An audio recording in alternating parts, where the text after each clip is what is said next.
When I first met Sasha, I honestly believed she was a blessing in disguise. It was during university orientation, in that bustling hall filled with nervous students and loud chatter, that our paths crossed. We were both searching for a roommate, both scanning the crowd with hopeful, cautious eyes.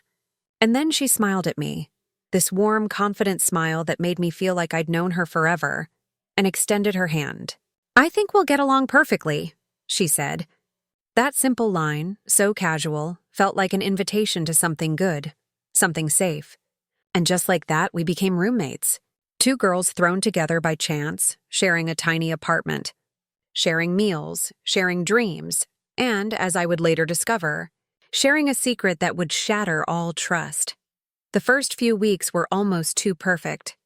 Sasha had this charm, this effortless way of making everyone around her feel comfortable, even special. She had a word for every situation, a laugh that drew people in, and a presence that seemed to command attention without trying. Professors complimented her confidence, classmates admired her ideas, and boys were drawn to her energy. And me? I was quietly in awe. I wanted to be like her, wanted to be part of her world, and I thought I had found a friend for life. But I was blind to what lurked beneath that flawless exterior. Behind the smiles and the laughter, behind the seemingly endless kindness, there was something else brewing inside her. Something that I would come to regret ignoring, something that would turn my calm, ordinary life upside down. It started subtly, almost innocuously. First, a missing bottle of my favorite perfume, then a silver bracelet I treasured. A small amount of money, gone without explanation. Each time I shrugged it off, telling myself I was careless, that perhaps I'd left things somewhere, that maybe it was my own forgetfulness. But then came the moment that made me pause, the moment that planted doubt like a seed in my mind. My assignment files, hours of work, ideas carefully crafted, research painstakingly compiled, disappeared from my laptop. On the very same day, Sasha submitted her own work, unusually early, with a polished finish that mirrored mine in more ways than coincidence should allow. A thought, small and unsettling, started to creep into my mind. Could it be possible that Sasha was taking my work? Stealing from me? I immediately scolded myself for even considering it. That wasn't like her. She was my friend, my roommate, my sister away from home. I wanted to believe she would never betray me, that this was all some misunderstanding, some harmless mistake. But deep down, a gnawing unease refused to be silenced.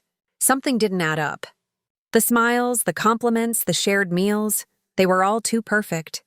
And for the first time, I realized that perfection can hide darkness. I was wrong to trust blindly. I was wrong to think that friendship could shield me from betrayal. The realization settled in slowly, like a shadow creeping across a sunlit room, and I understood that my life, my small world that felt so safe, was about to change in ways I could never have imagined. The first real sign came on an ordinary evening that should have been nothing more than fun. We'd invited some classmates over, a small group, nothing fancy, and the apartment was full of laughter and the smell of takeout. Plates clinked, stories were traded, and for a while I let myself sink into the noise, thinking maybe I had been too quick to worry. Then Sasha said it with that same easy smile that made everyone relax. "Oh, don't trust her too much. She's a bit careless. She lost her scholarship once." The room dropped a fraction of a degree. Conversations paused. Forks hovered midair. I felt every head turn toward me like a slow, painful spotlight. My throat closed. "That's not true," I said, my voice small against the sudden silence. She laughed like it was nothing. "Oh, I was just joking, come on." Her laugh was light, but it landed like a stone. It wasn't a joke. It was a probe. A quiet, precise way to see what she could plant and how people would react.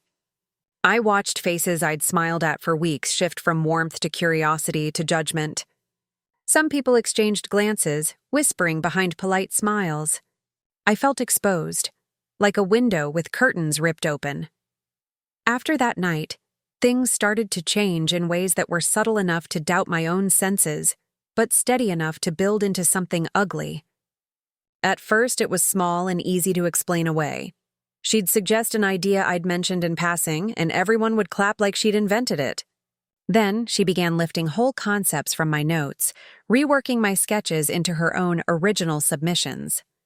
I remember one afternoon, working on a design until dawn, eyes burning, coffee gone cold beside my laptop. I left the room for 10 minutes to make tea, and when I came back, she was smiling like she'd just won something, asking if I'd seen the feedback her professor had given. Her slides looked eerily familiar enough that my chest tightened. When the professor praised her fresh perspective, I felt a chill run through me as if the air had been switched to a colder room. She got bolder. Once, while I stepped out to take a call, she sat at my desk and forwarded a half-written essay from my laptop to her email, then submitted it as her own. I remember the way she carried herself afterward, as if she'd performed a magic trick. When the results came back and her name was circled with praise, I heard murmurs among classmates asking why I hadn't turned mine in. The professor, maybe seeing only polished work and clean submission timestamps, labeled me lazy in front of the class.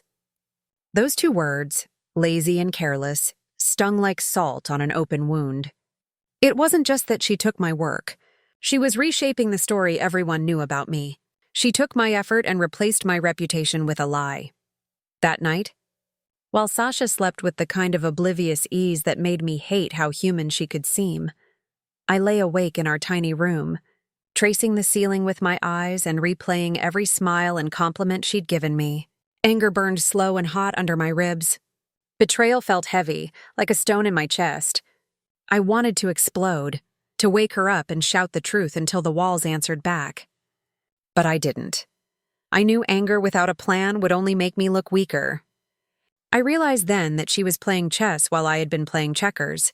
Careful moves, testing the board, removing pieces without anyone noticing. If I wanted justice, I had to stop reacting and start thinking. I had to be smarter than her. So I held my tongue, let the anger sit there and fuel me quietly, and began to watch. A month later, something happened that broke me in a way nothing else had. There was an internship at a top design firm, the kind of opportunity that could open doors I had only dreamed about. I had been living for that moment. Late nights, hunched over my laptop, empty coffee cups scattered like trophies, countless drafts and sketches spread across my desk. I watched tutorials, redid layouts until they felt right, and rehearsed my pitch until the words flowed without stuttering. This wasn't just another application. This was the one that could change everything. Sasha watched me through it all. She would pause in the doorway and smile, offering a casual, "You're doing great," as if she had no idea how deep I was in. She helped polish slides, suggested a color palette, and sat with me while I practiced the presentation voice. I let her in because I trusted her, or thought I did. She seemed genuinely interested, asking the right questions, pointing out small fixes that made my work cleaner. I believed she wanted to see me win. I believed, stupidly, that friendship meant loyalty. On the morning of submission, I felt a calm confidence. I woke early, checked the final files one last time, and prepared to upload. I opened my laptop, expecting to see the same folder I had been guarding like a secret. Instead, the folder was gone. My main file had vanished. The sketches I had been refining for weeks, gone. The annotated notes, the references, every single version I had been working on, deleted. It felt like someone had reached into my gut and pulled something vital out. My hands started to shake. I clicked through every directory, every backup, the cloud drive, hoping that in some careless moment I had moved it somewhere odd. Nothing. Panic rose like a tide, filling my chest until I could hardly breathe. I looked around the tiny apartment as if the files might be hiding behind the toaster. That's when my eye caught it. A small USB drive lying on the kitchen table, the plastic catching the morning light. My heart sank. On the stick, in neat letters, was the folder name I used for the internship project. Cold moved through me like ice. The world narrowed to the USB and the realization that it belonged to Sasha. I remember the weight of the phone in my hand, the way my fingers trembled when I dialed the firm's submission portal to see who had uploaded the final file. There it was, the timestamp, the submitted package, and a name that was not mine. Sasha's name. My project, every idea, every unique detail, submitted under her name. I felt hollow. It was not just the loss of the work. It was the betrayal, the theft of a future I had been building in quiet sweat and burned hours. I thought of every night I'd stayed up, every tiny choice I'd made to push this project forward. To see it presented as hers hurt in a slow, deep way that left me speechless. When she walked in that evening, she wore the same smile that had first seemed like sunshine. "I can't believe they chose me," she said, voice trembling in mock surprise. She rubbed her face like she might cry. "Maybe next time you'll get your chance too," she added with a soft, rehearsed pity that stung worse than an insult. The apartment seemed to shrink around her false joy. I stood very still, feeling something inside me bend and crack. Tears burned at the back of my eyes, but I kept them from falling. I could have screamed. I could have thrown the USB across the room, accused her in front of whoever would listen. I could have collapsed into the kind of dramatic scene that shows up in films. But something steadier took over, a quiet, hard focus. I forced a small, calm smile to my face, one that felt stranger and colder than any truth I might shout. In that moment, I made a choice. The raw pain throbbed, but it was sharpened by something else. A clarity I hadn't had before. If she wanted to win by stealing, then I would respond with strategy, not spectacle. I would not let anger make me careless. I would not give her the satisfaction of watching me break. Revenge, I told myself, would be measured and clean. I would outsmart her, not outshout her. I folded my feelings into that plan, burying the hurt under a calm resolve. This wouldn't end with her walking away laughing. Not on my watch. I learned quickly that silence could be more powerful than anger. The first step in my plan was to say nothing at all. I didn't confront her, didn't fling accusations across the kitchen, didn't let my face give away the storm twisting inside me.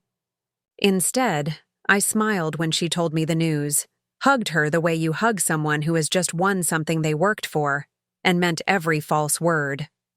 "I'm so happy for you," I said, and watching her relax into that praise felt like watching a predator settle after a successful hunt. Her shoulders dropped, her guard fell. Overconfidence made her careless, and carelessness would be the crack I slipped my fingers into. While she basked in the glow of praise and attention, I began collecting proof like a quiet archivist. My anger had a method now. It wasn't raw, it had rules. First, I went through my old emails and backups. I dug into drafts and versions I had saved months ago, found the first message where I'd attached the project file and asked for a quick review. The timestamp on that email was the first. Tiny nail in my case. A dated, undeniable mark that the idea had belonged to me before it belonged to anyone else.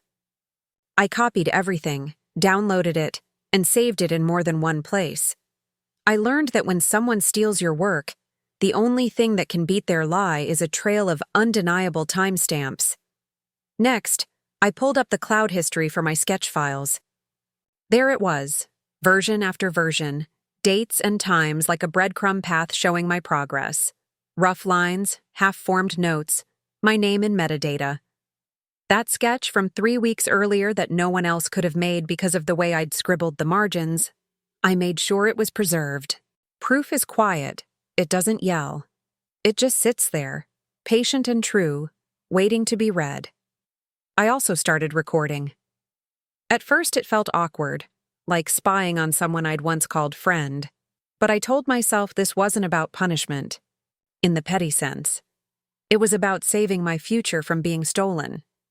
So I let my phone run in my bag during long conversations, when she laughed a little too loudly about her great luck and the ease of getting what she wanted. I captured offhand comments she made about wrapping up submissions early and bragging that people rarely noticed who did the real work. Those recordings weren't dramatic confessions, but in the right light, with the right context, even the smallest brag becomes a confession. I kept my cool in public, playing the part of the supportive roommate, the small-town heroine cheering on her friend. I liked to watch her from across the room, to see how easily she took praise meant for me. Each compliment she accepted, each look of admiration she allowed to rest on her face, fed the plan. People would believe what they wanted because she dressed the truth so well. That's why my evidence had to be undeniable, not just stories or hurt feelings, but paper trails and timestamps and her own voice, saved and ready. But evidence by itself felt clinical. I wanted something that would make her unravel in front of others, not a private beating of my heart, but a public exposure that would force people to see her as she truly was. I wanted the kind of proof that couldn't be shrugged off as jealousy or a misunderstanding, clear, direct, and impossible to laugh away. I wanted her to reveal her arrogance in the light, to let that overconfidence be the thing that toppled her. So I planned the next move carefully. I mapped out where she would be most vulnerable, when she had an audience, when she thought she was performing for success and not for truth. I thought about her routines, the rehearsal evenings she liked to have before big presentations, the way she always practiced in the living room with the laptop open and the lights low. I imagined how a single misplaced file or a single recorded phrase could turn her triumph into a public collapse. I didn't rush. Patience had to be part of my revenge, a steady, controlled patience that let her step into the trap without knowing it. As I organized my files, labeled backups, and lined up the little recordings like cards in a deck, a strange calm came over me. It was not the relief of vindication yet. It was the focus of someone who had been hurt and decided to answer with a strategy instead of a scream. And then, after nights of planning and hours of quiet observation, I came up with a plan, a trap. She was practicing like she already owned the room.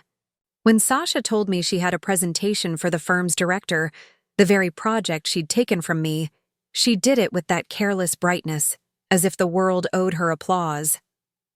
I knew her habits. She liked to rehearse late, with the lights low and music at half volume, the laptop open on the coffee table while she paced and repeated lines. So I offered to help. "Sure," she said, flipping her hair and grinning. "You're the best assistant."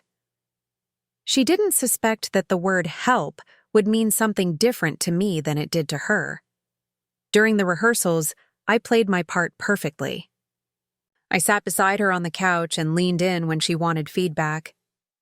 I suggested tightening sentences, smoothing transitions, adjusting the timing so the visuals and her speech would land together. I praised the moments that matched my original idea and pretended to be impressed. Small, natural reactions that made her relax. Every correction I offered, every quiet suggestion, built trust and pulled the noose a little tighter. She believed I was helping because that's what friends do. They boost each other up, they smooth rough edges. She believed she had me on her side. While she practiced, I worked behind the scenes. When she left the room for tea or to answer a call, I moved quickly, quiet like a shadow. I opened her USB and swapped files. I replaced her final presentation file with my original version, the one that carried my signature in the footer and the metadata only I could claim. It felt surreal to watch the document I had lost reappear under my control, like finding a piece of myself that had been stolen and returning it to its rightful place. I triple-checked timestamps, made sure the file properties showed my edits, my draft notes tucked into margins where only I had written them. Then I added something she would never expect. At the end of the deck, I inserted one last slide, a short video clip I had recorded earlier when she was boasting to a friend, loud and careless. In the clip, her voice was easy, almost proud, saying things she thought were private, phrases about how simple it was to take credit, how people rarely noticed who did the real work. I didn't edit it to make her sound worse. I didn't need to. The truth in her voice was enough. Hearing her own words would be the trap. After I saved the changed file and ejected the drive, I felt a cold kind of calm. It was not the bright rush of anger, but the steady focus of someone who has been wronged and chooses to respond with precision. I watched her that evening as she rehearsed one last time, unaware that the presentation she'd planned to ride to success had been quietly rewritten to reveal the real author. I sat beside her, offered the last polite nods, and let her leave the apartment believing she had everything under control. Then I sat back, hands folded, and waited for the moment when the mask would slip and the truth would speak for itself. The morning of the presentation, Sasha moved through the apartment with that same confident swagger she always wore, as if the world had already handed her victory. I walked with her to the firm, keeping my smile polite, my voice casual. She didn't suspect a thing. By the time we reached the conference room, she was practically glowing, ready to bask in the praise she thought she had earned. I took a seat at the back, ostensibly as a friend, a silent observer, my heart steady and my mind sharp. She began with poise, speaking clearly, making gestures that drew attention, pacing the stage like she owned it. The director leaned forward slightly, nodding as slides transitioned smoothly, highlighting innovative concepts, sleek visuals, and what seemed like impeccable planning. It all looked flawless. Too flawless, perhaps, for someone who had stolen it.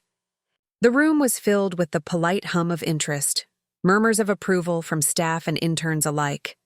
For a moment, I allowed myself a small thrill, watching her climb the ladder she thought was hers alone. Then it happened. That final slide appeared. It was subtle at first, just a line of text on the screen. Clean and professional. Credits, original project by my name. There was a pause, the kind of quiet that presses against your ears and makes every heartbeat loud. And then the video started. Her own voice filled the room, brash and confident, laughing, admitting what she had done, boasting about how easy it was to fool people. I could see it on her face almost immediately. The color drained, the confident smile faltered, a twitch in her jaw as realization hit. The silence afterward was crushing. The director's eyebrows rose, lips pressed into a thin line, eyes narrowing as the implications sank in. Interns whispered behind hands, exchanging stunned glances. Staff leaned forward, mouth slightly open, uncertain who to look at, unsure if what they'd just heard could be true. The room seemed to hold its breath. And me? I didn't move. I didn't speak. I just watched. Calm. Silent. Every second of tension feeding the satisfaction of what had been meticulously planned for weeks. The power of the moment wasn't in loud accusations or dramatic confrontations. It was in the stillness, the undeniable truth laid bare by her own words and my proof. Finally, the director's gaze landed on me. "Is this true?" he asked, voice low, controlled. The room shifted slightly, all eyes flicking between us. I nodded slowly, lifting my phone to show the email timestamps, the original drafts, the undeniable trail of my work. No embellishments, no accusations, just evidence. That was all he needed. Sasha's face crumpled, her rehearsed charm stripped away. The room seemed to constrict around her as the director's tone sharpened. "This behavior is unacceptable. You're dismissed," he said firmly. No arguments. No chance to recover. I stayed in my seat as she gathered her things, a mix of disbelief, panic, and shame twisting her features. She walked out, the weight of her actions crashing down with every step. And the room finally exhaled. I didn't celebrate. I didn't gloat. I simply let the moment settle, a quiet vindication that needed no applause. My work had been restored, my truth undeniable, and her deception laid bare for everyone to see. That evening, the apartment felt heavy before she even arrived. When Sasha walked through the door, it was like a storm had followed her inside. Her face was red, eyes wide with fury and disbelief. She slammed the door behind her, the sound echoing, off the walls, and began shouting, words tumbling out in a frantic mix of anger and desperation.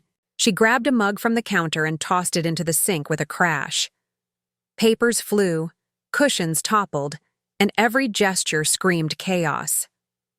"Take it back," she yelled. "I can fix this. Just take it back. Please." I didn't flinch. I didn't raise my voice. I didn't match her energy. I simply stood there, calm and steady, letting her rage burn itself out. When she turned to face me, pleading, threatening, trying every tactic she could think of to regain control, I said, "Only one thing," my voice quiet but firm. "You betrayed me once, Sasha, but your downfall wasn't my revenge. It was your own doing." Her face twisted in confusion, shock, and fury all at once.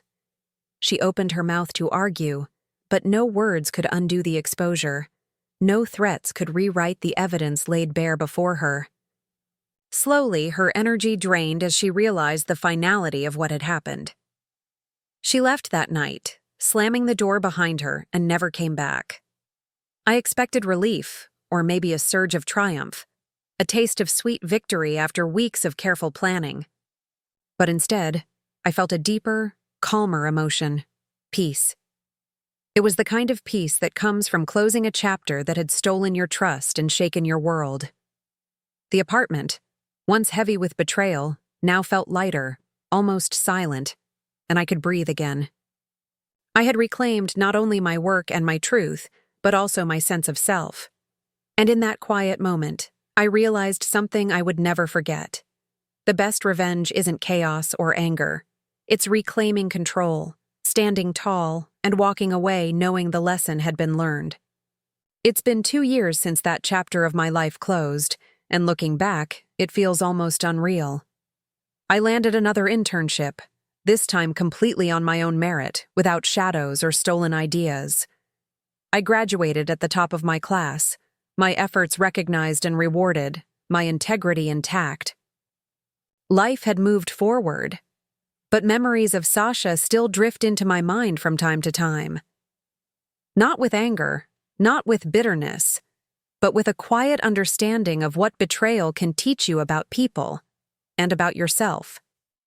Because betrayal, no matter how painful, carries a lesson you can't ignore. It teaches you that no one has the right to write your story but you. Not a friend, not a roommate, not even someone who smiles in your direction while planning behind your back. You can forgive, you can move on, but forgetting the lesson would be dangerous. Every moment of misplaced trust becomes a teacher if you pay attention. Trust is precious, fragile, and must be earned. It isn't something to give freely, no matter how warm someone's smile seems or how persuasive their words are. And revenge? The kind that matters isn't about anger or punishment. It's about rising above, proving to yourself and the world that your worth cannot be stolen or diminished. The sweetest revenge isn't the downfall of the betrayer. It's your own growth, your own success, your own resilience, so high, so untouchable, that betrayal itself becomes powerless. In the end, I carry that lesson with me in everything I do. Every collaboration, every friendship, every opportunity is approached with clarity and care. And though Sasha's shadow will always linger somewhere in memory, it no longer frightens me, because I've learned that the strongest victories are the ones where you reclaim yourself,